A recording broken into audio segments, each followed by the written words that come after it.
He's putting in another password. Wow, look at that speed dial on that. And hold up, while we have these, show it off. while we got the 4 characters though, what's the tier list looking like for this game? Tier list?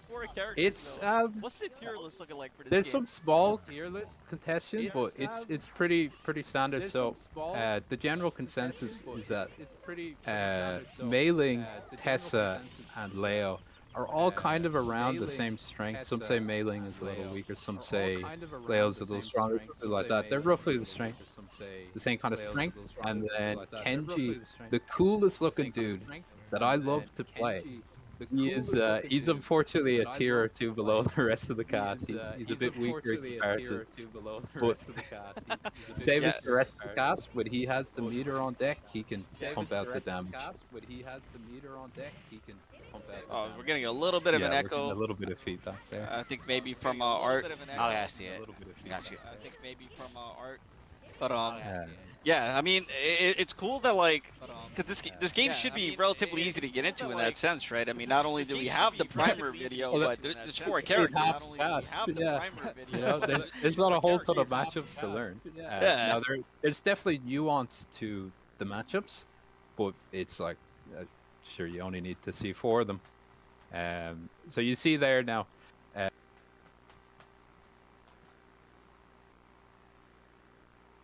This is GhostShrooms 2, and you'll notice they're both of them are using the lightning element. They both favor it in this matchup. You see an ice orb drop there.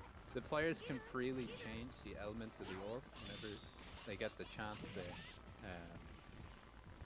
See, okay, Melvin might want to use ice. So in addition to character supers, every character has 2 supers. There are elemental supers. You see there's the lightning elemental super, because he had the lightning orb. So I think he's holding on to ice. He might like to use ice. Ice and lightning are generally the best 2. But you can use the others in certain situations. Are there ways to like combine magics, or am I thinking like board game style right now? Am I trying too hard? I might be trying a little. Yeah. That would be a lot of fun. But for the Red Earth sequel, Red Earth 2. Yeah, I hope so. Yeah, Hagare was asking there, was that a guard break? Yes, there is guard break in this game. So when you're on the ground, you have access to a very powerful option called Ultimate Guard or Mystic Guard, or it depends how it's translated. But it's a special kind of guard. It guards both ways, so you're immune to cross up, you're immune to chip, and so on and so forth, and you can guard cancel out. It's sort of like a predecessor to parry. It's very punishable on whip. But when you're in the air, you don't have access to that. So you'll notice this is a very airborne game. Yes. The players are jumping a lot. But that was Ultimate Guard there. He took no chip and he was able to guard cancel. But when you're in the air, you're kind of at your most vulnerable, because you can't Ultimate Guard in the air. You can very easily get guard broken when you're at low health. So Melvin wants to be careful about jumping right now, as does GhostShroom, because they both have a lot of meter. Is this a real stun? Is it gonna be real? It's real. It's real. It's real. Man, that's so cool, because it's like you think that you got it, but you're still not quite sure, and it's a commitment at that point, right? Like it's like a mini mind game at that point. Absolutely, yeah. Air trade. Oh, TP. So one thing that's a little interesting about this game is that very few moves are actually air unblockable. Only certain supers. So it's like, it's not a huge commitment to jump if you're not going to get air unblockable. Like if your opponent isn't going to spend a whole lot of meter. Yo, is this all one? Yeah, he managed to. Oh, meteors! Meteors are no good. What were you doing, Melvin? Yeah, you can under very specific circumstances you can loop your throws. But it's usually not like an infinite duck, so that's guaranteed. That's gonna be it for sure, right? No, Melvin's not quite. Trolling. Melvin's trolling. He should have used the other super. He was trying to show off. Okay. We appreciate we appreciate swag points on this stream. Swag points are much appreciated. So to my nerd Josh, if you're listening, Hokuto, when you guys go up next, yeah. Swag points. They have to show appreciate off, it. yeah. You better. I want to see that Morgan Demon that Nurjosh was just labbing this morning.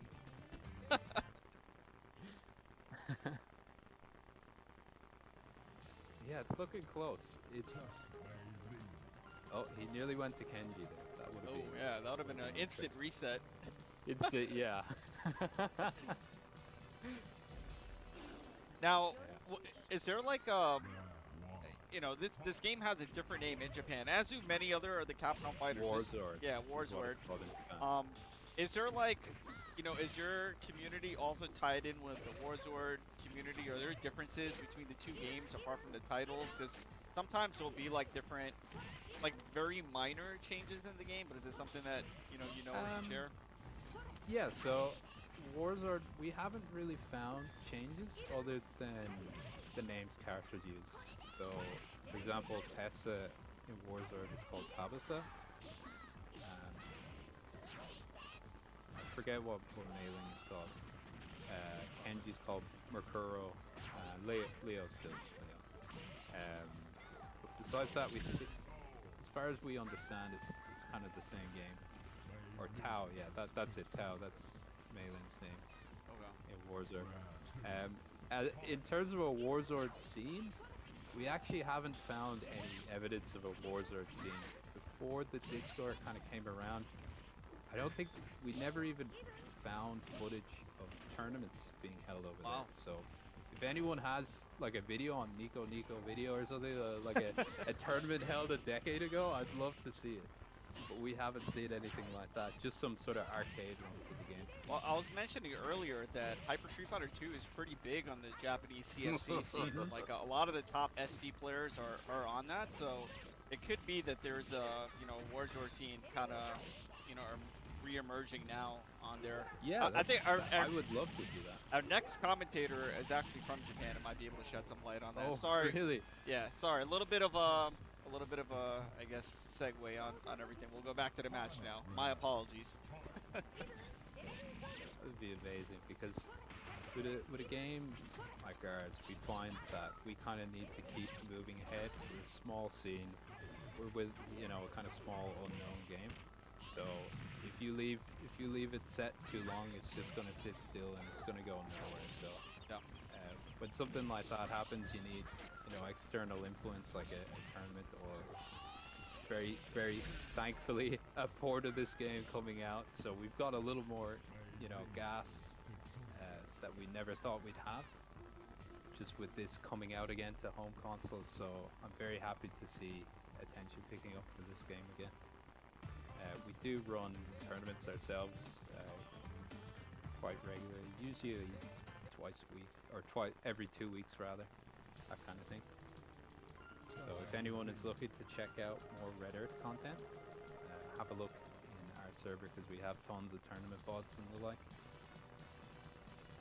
We're progressing very nicely through this tournament. It's been, or this exhibition, it's been very even between these two players. 2-2 so far, right? So yeah. They play together quite a lot, so they know each other's tendencies of when to strike and all that sort of thing. Let's see if we get some loops out here. Damn, that did a lot of damage. Yeah, yeah. Nice bait right there. Lightning is very funny because it's kind of random. Where the lightning strikes is random. You know what they say? Lightning never strikes twice in the same place. Yeah, in the same spot. Unless you mash it really hard. You can mash supers in this game. So Red Earth is actually like, you know, it's legit. It's canon to real life. Yeah. Exactly. You got that in the lore books. There we go. We know for one, Kenji he's a big fisherman himself. So if there are any lads, any anglers in the chat, I'd recommend Kenji for you. Man, he was actually the first character I tried out, and then Okuda told me, nah, he's not really that strong. You gotta be very careful playing Kenji. I'll put it like that because he has some big hurt boxes.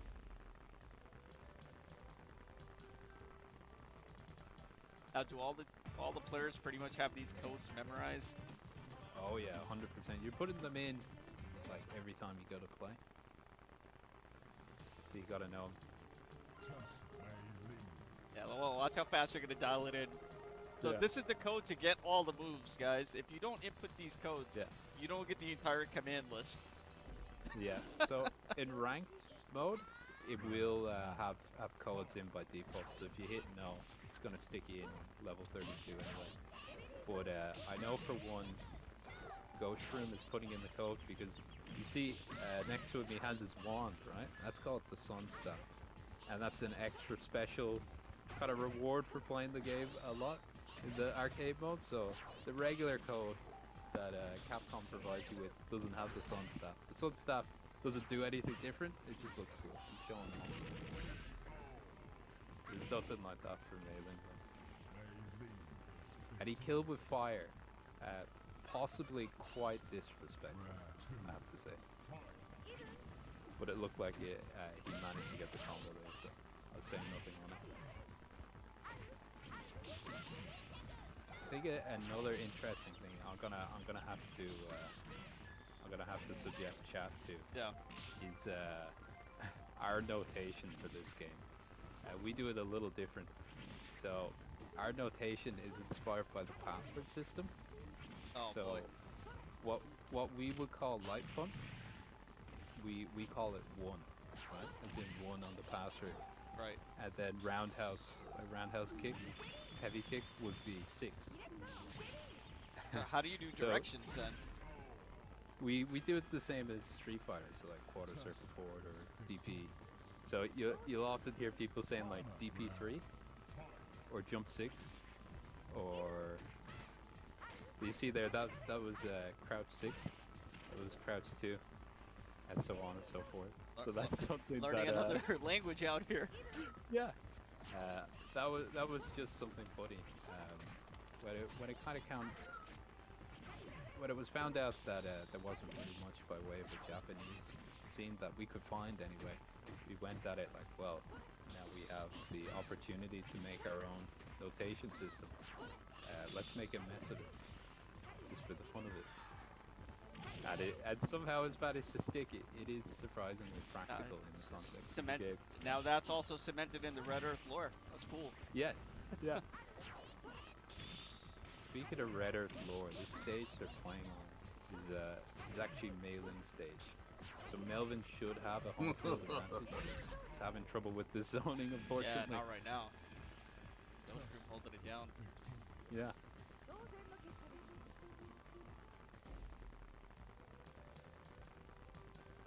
We'll see if both these characters do have the potential to TOD, but they haven't. They play around each other so well that neither one of them would have had the meter to run it and touch a death, so they're playing neutral. Now, in order to get a TOD, so standard Street Fighter 2 TOD is you jump in, you do a combo that stuns, you do a combo that stuns, and then your follow-up would end it. What's a TOD look like in this game? Is it like you touch them and they're done, or do they have to get stunned and get stunned again? It would be stunned. Okay. So, usually when you're using a super in a combo, it gives duck stun. It doesn't always, but that's what it usually is. So if you can get 2 duck stuns, they're gone, you know? So there's one duck stun. And that's it? He didn't spend the meter there because he knew he could kill him. He's only at about half health. And we get to carry that over, right? Yep. Yeah. 3 orbs. Please switch off meteors, Melvin. Don't do it. Okay. A lot of air movement here, as you mentioned. Got through almost all the lightning. Mm-hmm. Characters actually have elemental weaknesses in this game, so there is the aspect of using what the character's elemental weakness against them. Right. But because ice and lightning are kind of the only good ones, it's much more niche to use the other ones. So I think Melvin has been trying to use meteors because Tessa has an elemental weakness to meteors, and fire. He used fire earlier, but it's. I mean, if they just block it, it doesn't mean anything. I mean, in layman's terms, it's like Bulbasaur, you know, beating. Dead. It's Bulbasaur beating Squirtle, Yeah. Squirtle beating Charmander, Charmander, yeah, beating Bulbasaur. Kind of like that. It's like it's like if Charmander had 1 health point, you know. You never want to pick him, but you can if you go into Bulbasaur. And 3 to 4 now. That's actually, funnily enough, another one of the weaknesses of Kenny. He's weak to ice, which is one of the best elemental supers. So Yeah. that's just another problem for him. So not only is he not strong, he's just kind of weak to the elements. He'll catch a cold pretty quickly. Yeah. Though Mailing is weak to lightning, so that's why it's been doing a lot of damage. This is Mailing. But Melvin's good enough that he's usually not getting hit by lightning unless he's getting comboed. Nice, like alpha counter. It's great on reaction, so you can cancel blocks whenever you're blocking into ultimate guard. So it's very important to be able to do that on reaction because special moves can do a lot of chip damage in this game. Yes. And you do not want to be eating them. Zoner with the dive kick, yep. Yeah, right? Tessa has everything. Absolutely everything. And Vex. Yeah. He woke up with a button into super. That's rough. Hey man, it works at high level and it works at you know. Yeah, it's fine. It works at high level and low level, but if it's mid level, it's like questionable move. You notice? Yeah. You'll see there, Mailing has a fireball as well. Fireball plays an important place in this matchup, but her fireball is just too. It doesn't have the priority to beat out most of Tessa's stuff. So you'll see GhostShroom is using. Oh, that was a bait there. Yeah, see all right. What Yeah, he go threw ahead, the explain it.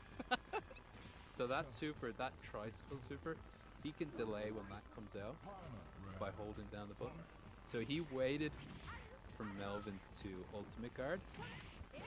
It whiffed because he held it until it went past Melvin. Melvin was stuck in the recovery of ultimate guard, and he dumped another meter into him, killing him on the spot. That's the layers, That was man. That's very sick. tricky. Yeah. Yeah. Yeah. So you see GhostShroom using that bird a lot. That's 6, both jump 6 and like stand 6. It's a messed up move. It's actually the highest priority sort of projectile in the game, because I guess the Capcom devs didn't want to see someone beating up a bird, so it will just eat through any other projectile in the game effortlessly. And I'm continue on its warpath. And I'm certain that was the reason, of course. Yeah, they love birds. I think that was 5. Yep. But that went by very quick. Like, Red Earth is a super volatile game, so when you have meter, your opponent is blowing up.